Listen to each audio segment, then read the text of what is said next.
welcoming Antonio McKee Jr. to the program today here at MMAOddsBreaker. Just got done at the gym. Body Shop, right? You're at the Body Shop Yes, right now? sir. Obviously, your father's Antonio McKee. Most people remember him. Well, if you don't remember him, you definitely know he's been around quite a bit in the fight game. You're 20 years old. You still live at home. Your dad is your father, and your dad is your coach. Why the hell are you still living at home? Like, that's too much pressure. I honestly don't know. I'm trying to get out the house. I'm trying to make some money first, you know. Right. I don't really have a following, so that's kind of a big thing right now. Is just trying to build a fan base and get my name out there, you know. So once that happens, I can go ahead and ask for some real money and be able to do things on my own. You know, I'm a very independent person. It's weird. Like, it's my dad and all, but I don't like asking him for money. I don't like asking him for stuff. You know, I just feel like once I turned 18, it's like you're on your own type thing. You know, so it's just part of life. I'm my own man, and I'm trying to just get things going on my own. You know. Well, let's be honest. Your dad probably wouldn't give it to you anyway if you asked him. He would. That's just the kind of dad he is. He never gave you. He's not one of those dads that went out and gave you a bunch of stuff. He made you go earn it and get it on your own. Yeah, he spoiled me as a little kid, and then kind of took it from me on. And was like, now you got to earn things. So yeah, that's how he is. He makes me earn stuff now. So you've had a pretty good career so far at 2-0. Now I know most people at home are like, well, 2-0, like what kind of career is that? You didn't start in a regional local league for your pro career. You started right away, jumped right into Bellator. So Yeah. I mean, you've had a ton of amateur fights. I mean, it was 6-1, right? 7-1, something like that in amateurs and run around California. So I mean, you did a lot of work in the amateur leagues, but then right away you jumped into Bellator. Obviously, it helps out the Bellator is a California-based promotion now, so that helps out quite a bit. But also too, having the McKee name kind of helped out a little bit. Is Dad managing you as well? Did he help broker this deal for Bellator, or they come to you and go, "Hey, we want to sign you up"? Yeah, it was all my dad. You know, he didn't want me to fight at first, and then I'm just like, dude, like it's something I love to do. Like if you don't let me fight, like I'm gonna be fighting in the streets. You know, it's like something I was doing in high school. Me and my friends, we used to just go to the bathrooms and just go fight, like just for fun. So it's like you can't just tell me like, oh, you can't fight, and like you're a fighter. I started wrestling at 3, started doing jiu-jitsu at like 5. Like it's just in my blood, you know. So it's something I love to do, and signing straight to Bellator, it was all him. He's got some pull in Bellator. He had lightweight, heavyweight champ Emmanuel Newton, Yep. Jesse Juarez. We got Bubba Jenkins. We've got a lot of guys in Bellator, so he kind of has pull, you know. And I think it's. I don't think it should have been an issue for me to sign straight to them just with the last name alone. McKee, you know, if you're into mixed martial arts, you know that name. Yeah. Just based off my dad. So I feel they know what's coming. So that's why I feel they signed me, you know. Well, you got in underneath the last name, but you're not your father. You're totally separate.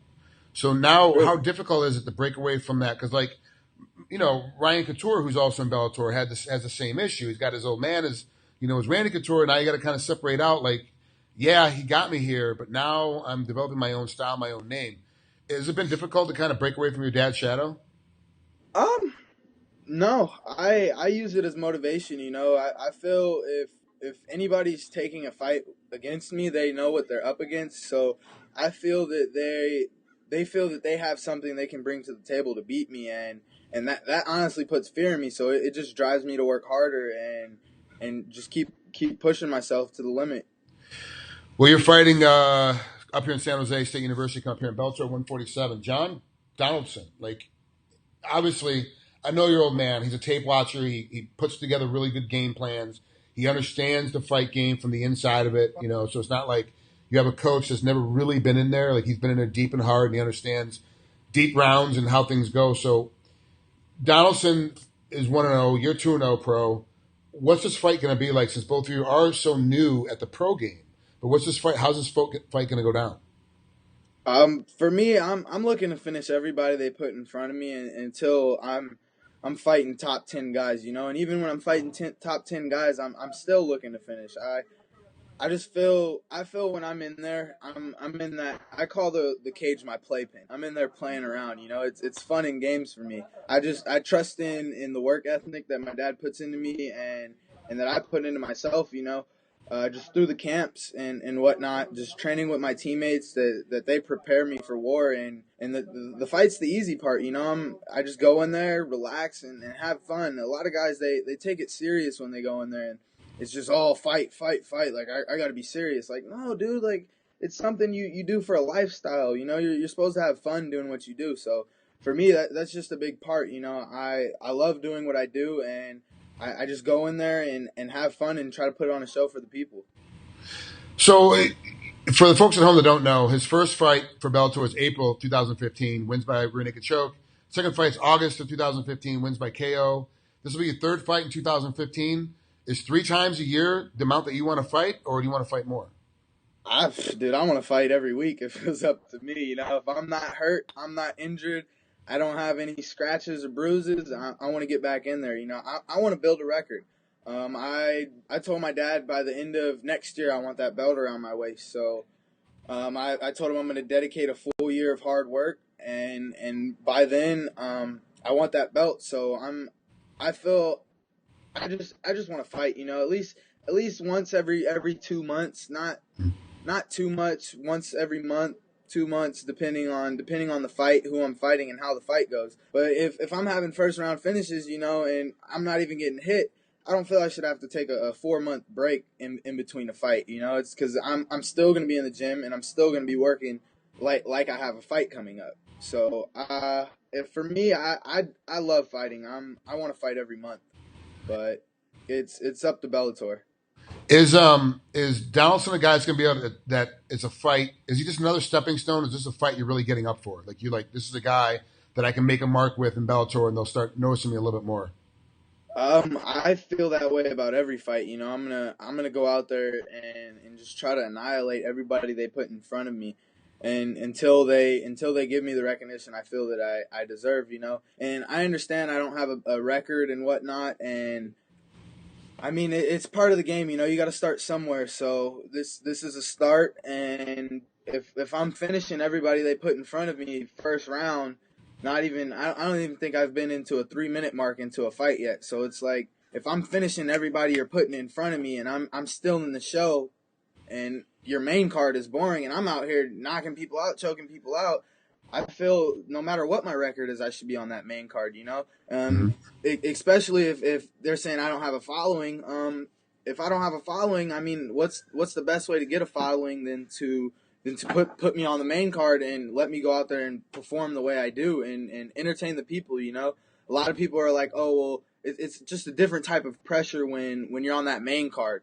And I'm like, I don't feel pressure anymore. I go out there and I have fun with what I'm doing. I'm confident in what I'm doing. A lot of people try to say it's cockiness, but I don't feel it's cockiness. You got to be confident in what you're doing to be able to do what you're doing effectively. It's only cocky when you can't do what you're saying you're going to do. It's confidence when you're like, hey, look, and we've seen fighters do it. Hey, I'm going to armbar you in the first round. They go out and armbar you in the first round. You know, I'm going to take you down and beat you up and you know, TKO you, late in the fourth round, and they go out and they do it. Well, that's not cocky. That's, I told you this is what I was going to do, and I went and I did it. I prepared myself to do these things. If you fall short, then they're like, oh, geez, McKee Jr.'s cocky. Like, look at him. Look what happens. Like, well, you know, I told you 8 times in a row what was going to happen, and then so this 9th time it didn't happen. Okay, but you know, that's kind of how the game is. And remember, fans are fickle as hell.